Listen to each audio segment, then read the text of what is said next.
नमस्कार, मैं संदीप मीणा दौसा से आप सभी का स्वागत करता हूं। चुनाव की तारीखों का काउंटडाउन अब शुरू हो चुका है और चुनाव आयोग प्रेस कॉन्फ्रेंस करके लोकसभा चुनाव की तारीखों का ऐलान कर देगा। इसके साथ ही अगर आज दौसा लोकसभा क्षेत्र की बात करें तो कांग्रेस और बीजेपी के लिए टेंशन की खबर सामने आ रही है। टेंशन की खबर यह है कि नरेश मीणा दौसा लोकसभा क्षेत्र से निर्दलीय चुनाव लड़ने की उन्होंने ठान ली है। वे लगातार कांग्रेस से टिकट मांगने की लगातार कोशिश कर रहे थे, भागम भाग भी कर रहे थे, लेकिन शायद उन्हें सफलता हाथ नहीं लग रही है, ऐसा लग रहा है। हालांकि निर्दलीय चुनाव लड़ने की उनके कहने के बाद कांग्रेस लगातार उनके संपर्क में है। कई नेताओं ने उनसे बात की है और समझाने की कोशिश भी की है, क्योंकि जब नरेश मीणा विधानसभा चुनाव लड़े थे तब उन्होंने आसपास की 8 विधानसभा क्षेत्रों के परिणामों पर काफ़ी इफेक्ट किया था और कांग्रेस को वहां नुकसान भी झेलना पड़ा था। उसी प्रकार कांग्रेस ये भी सोच रही है कि अगर नरेश मीणा दौसा से चुनाव लड़ते हैं तो नुकसान कांग्रेस का ही करेंगे। ये लगभग तय है, जैसा समीकरण आज की तारीख में बता रहे हैं। नरेश मीणा युवाओं में काफ़ी पसंद किए जाते हैं और जिस तरीके से सचिन पायलट के बेहद खास हैं और उन्हें छोटा किरोड़ी भी कहा जाता है और वे अपने भाषणों को लेकर भी काफ़ी चर्चित रहते हैं, तीखे हमले बोलते हैं और सड़क पर भी लगातार वे संघर्ष करते रहते हैं। दूसरी बात करें तो कांग्रेस में एक नया नाम सामने आ रहा है, रचना समलेटी का। ये नाम कुछ दिन से ही सामने आया है, क्योंकि रचना समलेटी जब भारत जोड़ो यात्रा दौसा होकर निकल रही थी तब वे आगे आगे चल रही थी अलका लांबा के साथ में। उनका परिवार पूरा कांग्रेसी है, 40 साल से वे कांग्रेसी हैं और हाल ही में समलेटी से सरपंच भी हैं। युवा हैं, पढ़ी लिखी हैं। ये नाम अभी कुछ दिनों से सामने आया है।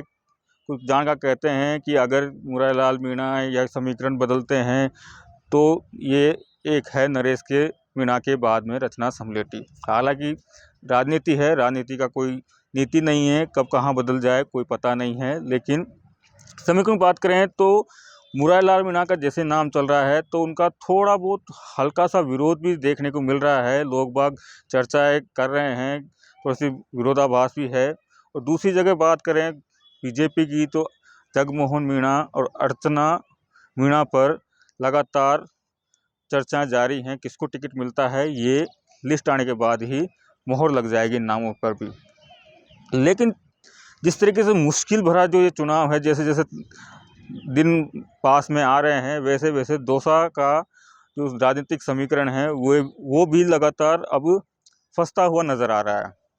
जिस तरीके से विधानसभा चुनाव में गुर्जर कांग्रेस के खिलाफ हुए थे, जिसका परिणाम भी देखने को मिला, उसके बाद में किरोड़ीलाल मीणा ने जिस तरीके से 4.5 साल 5 साल जो संघर्ष किया है सड़कों पर, उस हिसाब से कहा जाता है कि उन्हें वो पद नहीं मिला मेहनत के हिसाब से। तो मीणा समुदाय भी थोड़ा सा नाराज है बीजेपी से।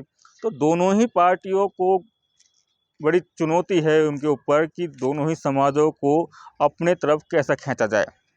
हालांकि लगातार समीकरण बिगड़ रहे हैं, क्योंकि बड़ा चुनौतीपूर्ण रह जाएगा दोनों पार्टियों के लिए कि इन दोनों समाजों को कैसे एडजस्ट करेगी, समझाएगी। और जिस तरीके से प्रधानमंत्री नरेंद्र मोदी के नाम से पूरा चुनाव होता है और पार्टी भी लगातार दम भर रही है कि हम 25 की 25 सीटें राजस्थान में जीतेंगे, तो वहीं कांग्रेस के नेता कह रहे हैं कि नहीं, अब की बार हम बराबर की टक्कर देंगे। कुछ लोग कह भी रहे हैं कि पूरी राजस्थान में कुछ सीटें ऐसी हैं जहां कांग्रेस भारी है, जिसमें एक दौसा भी है। लेकिन जिस तरीके से नरेश की एंट्री हुई है दौसा लोकसभा क्षेत्र में, तो यहाँ भी कांग्रेस के लिए परेशानी का सबक बन रहे हैं। क्योंकि कांग्रेस के लिए इसलिए बन रहे हैं क्योंकि अगर नरेश मीणा निर्दलीय चुनाव लड़ते हैं तो वे नुकसान पहुँचाएंगे कांग्रेस को, और अगर कांग्रेस को नुकसान पहुँचाएंगे तो मुरारीलाल मीणा को अगर पार्टी उम्मीदवार बनाती है तो मुरारीलाल मीणा के लिए यह रास्ता बड़ा कठिन भरा रहेगा। क्योंकि पिछले चुनावों की बात करें तो मुरारीलाल मीणा की धर्मपत्नी सविता मीणा को पार्टी ने अपना प्रत्याशी बनाया था और जसकौर मीणा को लास्ट में जाकर पार्टी ने अपना प्रत्याशी बनाया था। उसके बावजूद चस्कोर मीणा जीत गई थी और एक तरफ ऐसा लग रहा था कि शायद दौसा की सीट कांग्रेस के खाते में चले जाए, लेकिन हुआ उल्टा और बीजेपी ने दौसा की सीट जीत ली थी।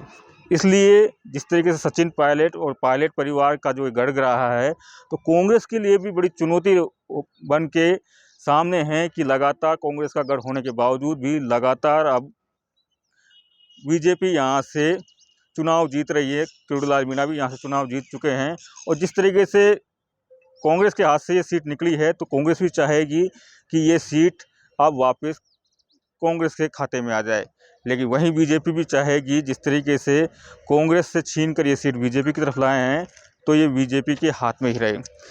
दौसा लोकसभा क्षेत्र का जो संघर्ष है राजनीतिक पार्टियों का, बहुत बड़ा दिलचस्प होने वाला है। जैसे जैसे तारीखें आएगी, लिस्टें आएगी, नाम का ऐलान होगा, उसके बाद देखा जाएगा कि यह जो मैच है राजनीतिक का, ये त्रिकोणीय रहेगा या फिर सीधा सीधा बीजेपी और कांग्रेस रहने वाला है। सभी राजनीतिक समीकरण की चर्चा हम करते रहेंगे और आगे भी आपको दौसा लोकसभा क्षेत्र के समीकरण बताते रहेंगे, कौन अप है कौन डाउन है, और जनता से भी बात करेंगे पूरे समीकरण को लेकर। आप देखते रहिए राजस्थान तक। संदीप मीणा, दौसा।